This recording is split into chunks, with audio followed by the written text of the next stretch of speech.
Glòria, després de passar ronda 2 a València, toca ara donar un passet més, ronda 3, rivals complicats, sobretot el fet de tenir Sud-àfrica, tenir també, no havíem dit que era Sud-àfrica, ja s'havia perdut, Anglaterra i Austràlia, sí, sobretot aquestes dues últimes entitats. Imagino que un llistó molt alt també per a vosaltres i us voleu també reivindicar com una selecció que voleu estar també a dalt. Sí, com tu dius, la ronda 2 jo ja crec que ja va ser complicada. Vam tenir poc temps per entrenar i per preparar i ho vam notar i ara una mica més de lo mateix, tenim poc temps per preparar tot juntes, ara els rivals són de rànquing molt més alt i costarà, però bueno, estem aquí per intentar-ho i jo crec que si es fan bé les coses doncs podrem aconseguir la classificació pel Mundial. Aquest cop segurament no fa falta ser semifinalista, sinó potser amb un cinquè o un sisè lloc us valdria. Segurament partit important el de quarts de final, intentar quedar el més a dalt possible per evitar segurament a Argentina, no? Sí, el format és... Jo sempre penso que aquest format és una mica a vegades injust pels que queden primers de grup, sobretot, perquè llavors també te l'has de jugar amb els de l'altre grup, però bueno, jo crec que en el nostre cas ens beneficia i crec que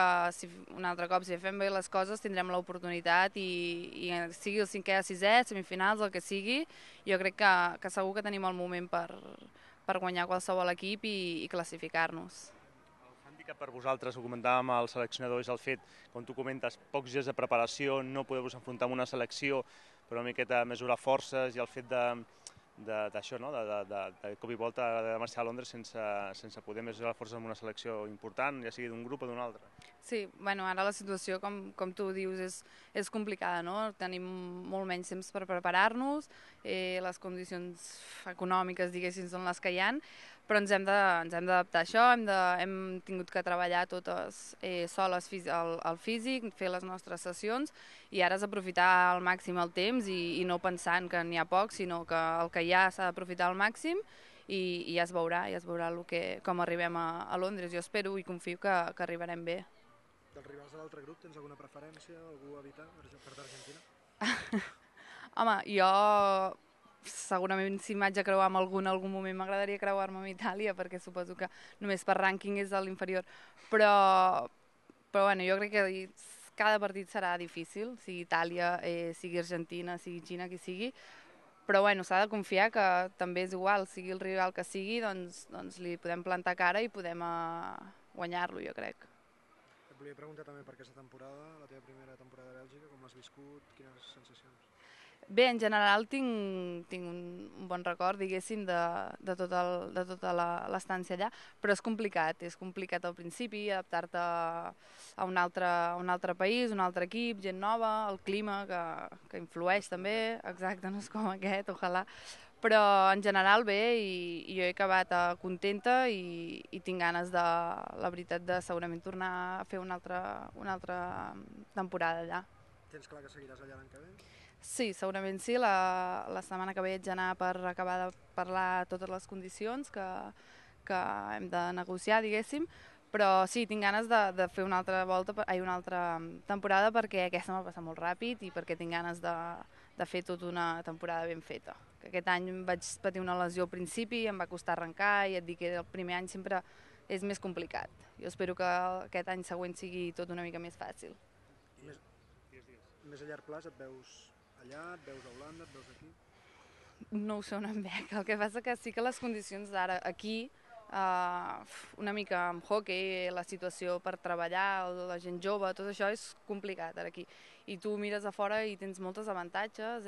tens els contactes que tens en el club, doncs són gent que t'ajuda amb moltes coses que aquí ara, per A o per B, no es pot. I llavors hi ha vegades que sí que em veig a fora per aquestes coses, ja no només per hockey, sinó perquè a nivell de laboral i si vull fer-me un futur amb les meves coses, allà ara mateix és més fàcil. Jo tinc l'esperança d'un dia poder tornar aquí a casa, diguéssim, però ara mateix jo crec que és més fàcil allà tot, la veritat. El fet que comentes que hi hagi una sèrie de jugadors fora,